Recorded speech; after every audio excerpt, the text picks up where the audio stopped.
ఎందుకు అంతలా విర్రవీగుతున్నావు? ఏం సాధించావని ఆ ఉరుకులాట?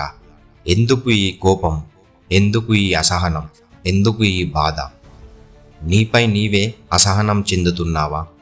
జీవితంలో ఏదీ నువ్వు అనుకున్నట్టు జరగలేదని, నీ కష్టానికి తగ్గ న్యాయం జరగలేదని, నువ్వు కోరుకున్న మార్గం అంధకారంతో నిండిందని బాధపడుతూ కూర్చున్నావా? ఒక్కసారి ఆలోచించు. నిజంగా సమస్య ఎక్కడ ఉందో నీవే కనిపెట్టు. నిజానికి నువ్వు ఎదగలేకపోయింది ప్రపంచం కారణంగా కాదు, నీవే నీకు అడ్డుగా నిలిచావు.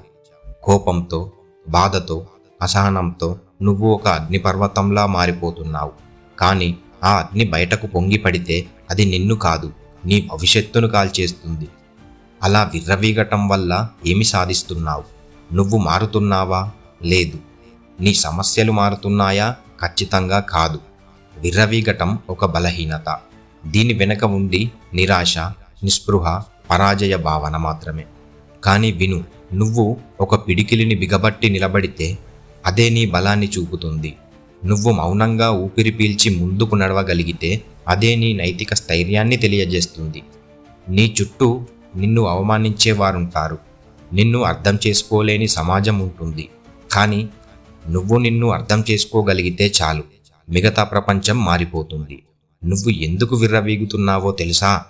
నీకు నీ శక్తి తెలియడం లేదు. నువ్వు ఎంత గొప్పవాడివో నీవే గుర్తించడం లేదు. నీ మనసు ఒక అనిర్వచనీయమైన శక్తి కేంద్రం. దాన్ని నియంత్రించగలిగితే ఏ శత్రువు నీపై గెలవలేడు. నీ దారిలో ఎంత మట్టి ఉంటే ఏంటి, ఆ మట్టిని తొక్కుకుంటూ నిలబడే చెట్టు నువ్వు కావాలి. ఎందుకు విర్రవీగుతున్నావు? ఆ శక్తిని వినాశనంగా కాదు, ఒక నిర్మాణంగా మారుస్తే నువ్వే ఓ ఆదర్శంగా నిలుస్తావు. ఎప్పుడైనా విర్రవీగే సమయంలో ఒక్క క్షణం ఆలోచించు. ఇది నా సమస్యను పరిష్కరిస్తుందా?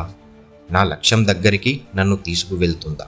నీ కలలపై ఈ కోపం ఎలా ప్రభావం చూపుతుందో తెలుసుకున్నప్పుడు నువ్వు స్వయంగా నిన్ను నియంత్రించుకుంటావు. ఎందుకు విర్రవీగుతున్నావు? నీవు ఓ యోధుడివి. ఓ యోధుడు యుద్ధభూమిలో అరుస్తాడు, కానీ భయం వల్ల కాదు, ధైర్యం వల్ల. నీ బాధను శక్తిగా మార్చుకో, నీ కోపాన్ని ధైర్యంగా మార్చుకో, నీ విర్రవీగే శబ్దాన్ని మౌనంలో పల్లకించు. విజయం కోసమే పయనించు, కానీ హాస్యం చేస్తూ కాదు, హత్తుకుంటూ కాదు, ఓ సైనికుడిగా నడువు. ఎందుకు విర్రవీగుతున్నావు? ఎందుకంటే నీవు ఇంకా నీ నిజమైన శక్తిని కనుగొనలేదు. కానీ అది నీకు సాధ్యం, ఈ క్షణం నుంచే. ఈ వీడియో మీకు నచ్చినట్లయితే ఈ వీడియోకి లైక్ చేసి మన ఛానల్ని సబ్స్క్రైబ్ చేసుకోండి. మరియు మీ ఫ్రెండ్స్ అండ్ ఫ్యామిలీతో ఈ వీడియోను షేర్ చేయండి.